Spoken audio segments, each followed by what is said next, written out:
ये यात्रा आनंद के सानिध्य की है। ये यात्रा सानिध्य के आनंद की है। शरीर में नाड़ियों को विशेष महत्व है। नाड़ी शरीर के उन सूक्ष्म रास्तों को कहा गया है जिनसे प्राण ऊर्जा पूरे शरीर में प्रवाहित होती है।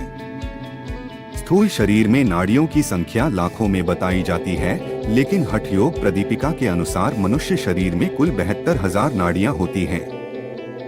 नाड़ियों को नस या धमनी समझने की भूल ना करें।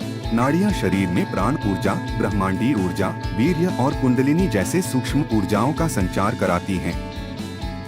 नाड़ियों का कोई भौतिक स्वरूप नहीं है, यानी अगर आप शरीर को काटकर इन्हें खोजने का प्रयास करें तो आप इन्हें नहीं ढूंढ पाएंगे।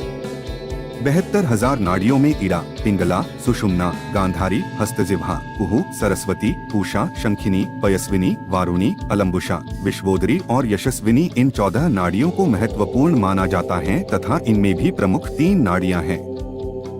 इड़ा जिसे चंद्र नाड़ी कहते हैं, पिंगला जिसे सूर्य नाड़ी कहते हैं और सुषुम्ना नाड़ी आज भले आधुनिक विज्ञान नाड़ियों के अस्तित्व को नकारता है।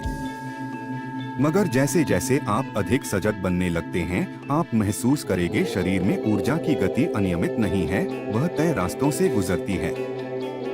प्रमुख नाड़ियां मलमार्ग एवं मूत्रमार्ग जहां से पृथक होते हैं, उसी संधि के पास कुंडलिनी रहती हैं, जो समस्त नाड़ियों को जन्म देती हैं।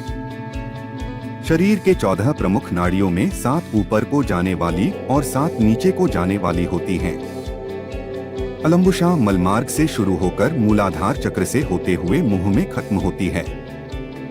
यह नाड़ी उन अंगों में ऊर्जा का संचार करती है जो दूषित पदार्थों को शरीर से निष्कासित करते हैं। गांधारी मूलाधार से शुरू होकर अंजना चक्र में समाप्त होती है। यह दाहिनी आंख को ऊर्जा प्रदान करती है। हस्तजिह्वा मूलाधार से शुरू होकर मणिपुरा चक्र तक जाने वाली यह नाड़ी शरीर के दाहिने अंगों में ऊर्जा का संचार करती है। इड़ा दाहिने ओर से शुरू होकर मूलाधार चक्र से ऊपर उठते हुए दाहिने नाक में खत्म होती है। इसे चंद्र नाड़ी भी कहते हैं। यह ठंडा और स्त्रियोचित गुणों वाला होता है।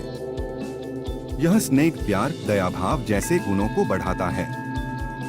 कुहू मूलाधार चक्र से शुरू होकर स्वाधिष्ठान तक जाती है। यह जननांगों में ऊर्जा का संचार करती है। पयस्विनी दाहिनी ओर से शुरू होकर पूषा और सरस्वती नाड़ी के साथ बाहिने कान तक जाती है। यह पिंगला की सहायक नाड़ी है। पिंगला बाहिने ओर से शुरू होकर मूलाधार चक्र से ऊपर उठते हुए बाहिने नाक में खत्म होती है। इसे सूर्य नाड़ी भी कहते हैं। यह गर्म ऊर्जा और पुरुषोचित गुणों वाला होता है। यह चेतना, तार्किक, लॉजिक, एनालिटिक गुणों को बढ़ाता है। पूषा मूलाधार चक्र से शुरू होकर अंजना चक्र तक जाती है तथा बाहिने नेत्र में ऊर्जा का संचार कराती है। सरस्वती मूलाधार चक्र से शुरू होकर विशुद्धि चक्र में खत्म होती है। यह जीभ, मुंह और गले को शक्ति प्रदान करती है। शंखिनी मूलाधार चक्र से शुरू होकर अंजना चक्र तक जाती है। यह दाहिने कान में ऊर्जा का संचार कराती है। सुषुम्ना मूलाधार चक्र से शुरू होकर सहस्त्रा चक्र में विलीन होती है। इससे मध्य या मुख्य नाड़ी भी कहते हैं, जिससे प्राण अन्य नाड़ियों में प्रवाहित होता है। वारुणी मूलाधार से शुरू होकर अनाहत चक्र में समाप्त होती है। तंत्रिका तंत्र के द्वारा पूरे शरीर में ऊर्जा का प्रवाह कराती है। विश्वोदरी मूलाधार से शुरू होकर मणिपुर में समाप्त होती है। पाचन तंत्र में ऊर्जा का संचार कराती है। यशस्विनी मूलाधार से शुरू होकर मणिपुरा चक्र में समाप्त होती है तथा दाहिने अंगों में ऊर्जा का संचार कराती है। इस प्रकार शरीर में स्थित 14 भुवन तक ये 14 नाड़ियां विस्तारित है, जिनका क्रम निम्न प्रकार से है। भू, भुव, स्व, मह, तप एवं सत्य लोक ये ऊपर के लोक है। इसके नीचे अतल, वितल, सुतल, तलातल, महातल, रसातल एवं पाताल है। अर्थात कुंडलिनी तक सबको आना या वहीं आकार समाप्त हो जाना है। नाड़ियों का संबंध इंद्रियों से होता है। इंद्रियां मन से संचालित होती हैं। मन की आज्ञा के अनुसार इंद्रियां कार्य करती हैं। जैसे कार्य होता है, उसकी सूचना नाड़ियां कुंडलिनी तक पहुंचाती हैं और उसके बाद कुंडलिनी उसका उचित अनुचित निर्णय लेकर उन संग्रहित सूचनाओं के ऊपर निर्णय लेती हैं। अर्थात जब इंद्रियों के विक्षोभ को नाड़ियां कुंडलिनी तक पहुंचाती हैं, तो उनके द्वारा एकत्र पूर्ववर्ती सूचनाओं में हलचल या विक्षोभ उत्पन्न होता है, और जब यह विक्षोभ दूषित हुआ तब यह तीनों पदार्थों से बना तत्व या पदार्थ अग्संग्रहण द्वारा बाहर फेंक दिया जाता है। उदाहरण स्वरूप, जैसे कान के द्वारा सुना गया कोई अपशब्द पूंजीभूत होकर ज्ञानेंद्रियों की सहायक वाहिकाओं द्वारा मन को पहुंचाया जाता है।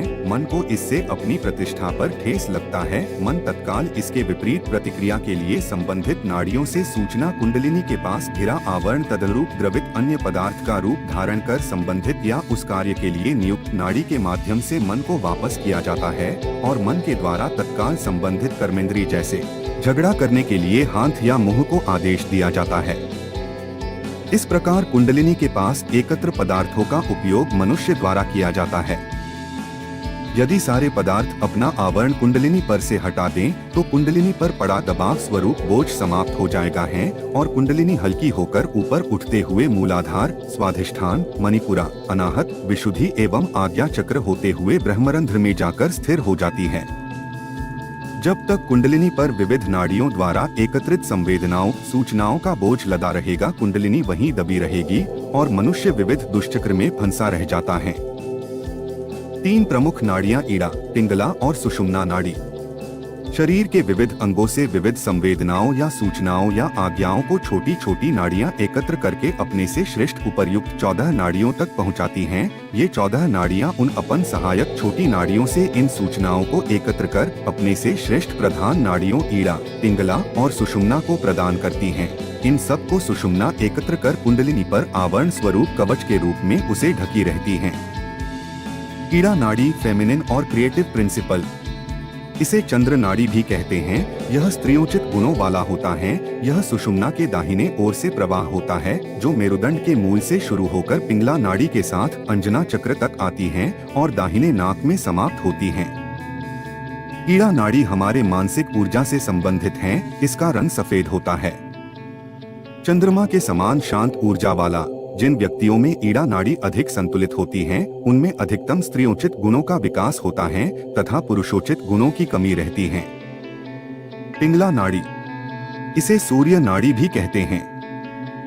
यह सूर्य के समान गर्म ऊर्जा और पुरुषोचित गुणों वाला होता है। यह सुषुम्ना के बाहिने ओर होता है तथा ईड़ा की सहायक होती है। मेरुदंड से शुरू होकर ईड़ा और पिंगला नाड़ी सभी चक्रों में एक दूसरे को स्पर्श करते हुए अंजना चक्र से होकर पिंगला नाड़ी बाहिने नथुने में खत्म होती है। पिंगला नाड़ी से प्राण ऊर्जा की शुरुआत होती है। इसका रंग लाल होता है। इसे सूर्य से संबंधित माना जाता है। जिन व्यक्तियों में पिंगला नाड़ी अधिक संतुलित होती है, उनमें अधिकतम पुरुषोचित गुण होते हैं, जैसे साहस, शौर्य, पराक्रम। सुषुम्ना नाड़ी विनीत, इसे ब्रह्म नाड़ी भी कहते हैं। मूल रूप से सुषुम्ना गुणहीन होती है। उसकी अपनी कोई विशेषता नहीं होती। वह एक तरह से शून्यता या खाली स्थान है। अगर शून्यता है तो उससे आप अपनी मर्जी से कोई भी चीज बना सकते हैं। सुषुम्ना में ऊर्जा का प्रवेश हो जाए तो आप एक नए तरह का संतुलन पा लेते हैं। इससे आपके अंदर एक विशेष स्थान होता है जो किसी भी तरह की हलचल में कभी अशांत नहीं होता, जिस पर बाहरी स्थितियों का प्रभाव भी नहीं पड़ता। आप निष्पक्ष हो जाते हैं। आप जहां भी रहे वहीं का हिस्सा बन जाते हैं। लेकिन कोई चीज आपसे चिपकती नहीं है। आप जीवन के सभी आयामों को खोजने का साहस सिर्फ तभी करते हैं जब आप इस स्थिति को प्राप्त कर लेते हैं। राजयोग, पतंजलि योग में जब मन को यम, नियम, आसन, प्राणायाम और प्रत्याहार से स्थिर किया जाता है, तब सुषुम्ना में ऊर्जा का प्रवेश होने लगता है। नाड़ी योग विज्ञान, ईड़ा और पिंगला जीवन के बुनियादी द्वैतता का प्रतीक हैं, जिसे हम परंपरागत रूप से शिव और शक्ति अथवा पुरुषोचित और स्त्रियोचित भी कहते हैं। यह हमारे दो पहलू लॉजिक, तर्क, बुद्धि और सहज ज्ञान हो सकते हैं तथा जीवन की रचना भी इसी के आधार पर होती है। सृजन से पूर्व सब कुछ अपने मौलिक रूप में होता है। इसमें कोई द्वैत नहीं होता, मगर सृजन के साथ उसमें द्वैतता आ जाती है।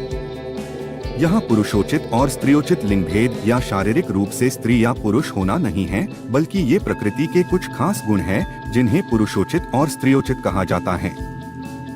आप पुरुष हो सकते हैं, मगर यदि आपकी ईड़ा नाड़ी अधिक सक्रिय है तो आप में स्त्रियोचित गुण हावी हो सकते हैं।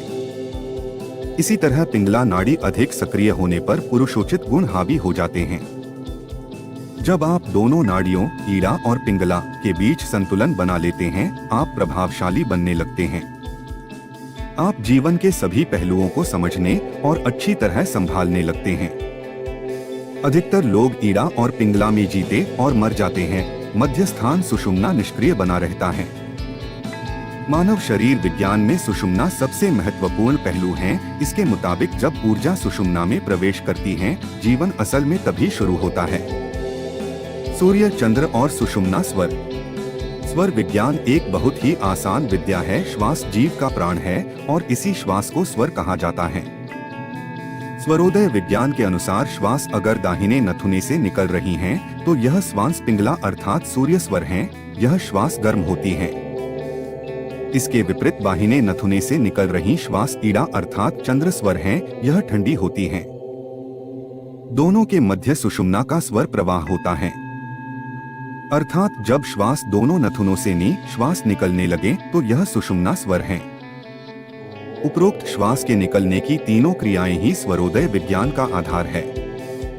अपनी नाक से निकलने वाली सांस को परखने मात्र से आप जीवन के कई कार्यों को बेहतर बना सकते हैं। सामान्य अवस्था में नाक के एक ही छिद्र से हवा का आवागमन होता रहता है, कभी दायां तो कभी बायां। कुछ समय के लिए दोनों छिद्रों से श्वास निकलती है। सुषुम्ना नाड़ी के चलने से दोनों नथुनों से श्वास चलने लगती है। बाईं तरफ से सांस का आवागमन हो रहा है, यानी ईड़ा नाड़ी में वायु प्रवाह हो रहा है। इसके विपरीत दाईं नाड़ी पिंगला है। नाड़ियों को कैसे खोला जाए? नाड़ी शोधन के द्वारा बंद नाड़ियों में भी ऊर्जा का संचार कराया जाता है, जिसके लिए स्वर योग और स्वर साधना का उपयोग किया जाता है। आप अपनी ईड़ा और पिंगला नाड़ी को स्वर योग, विशेष श्वसन क्रियाओं के माध्यम से खोल सकते हैं। जब बाहिना स्वर चल रहा होता है, अर्थात बाहिने नथुने से श्वास चल रही होती है, तब पिंगला नाड़ी में ऊर्जा का संचार हो रहा होता है। इसी प्रकार ईड़ा नाड़ी दाहिने स्वर से खुलती है। सुषुम्ना नाड़ी में ऊर्जा का प्रवाह करने के लिए हमें उस अवस्था में पहुंचना होगा जब हमारी ईड़ा और पिंगला नाड़ी में संतुलित रूप से ऊर्जा का प्रवाह हो रहा हो। यह सब तभी होगा जब आप ईड़ा और पिंगला तथा इनसे संबंधित छोटी बड़ी नाड़िकाओं का शोधन कर लेंगे। जब ऐसा हो जाएगा तब सुषुम्ना से कुंडलिनी शक्ति ऊपर को उठने लगेगी। योग का मुख्य लक्ष्य मोक्ष की प्राप्ति है, जिसे अक्सर समाधि की अवस्था में प्राप्त किया जाता है और यही पतंजलि योग सूत्र में भी बताया गया है। योग के अनेक विधियां जैसे आरंभिक शुद्धि, सत्कर्म, यौगिक सील, मुद्रा, विजुअलाइजेशन, सांसों को रोकना, प्राणायाम, मंत्र उच्चारण सभी मिलकर प्राण ऊर्जा के प्रवाह को ईड़ा, पिंगला और सुषुम्ना में प्रवाह होने में मदद करते हैं। नाड़ी योग का महत्व प्राचीन भारत में ही नहीं अपितु अभी भी महत्वपूर्ण है। इनसे ही प्राण ऊर्जा पूरे शरीर में प्रवाहित होती है। वीडियो को पूरा देखने के लिए धन्यवाद।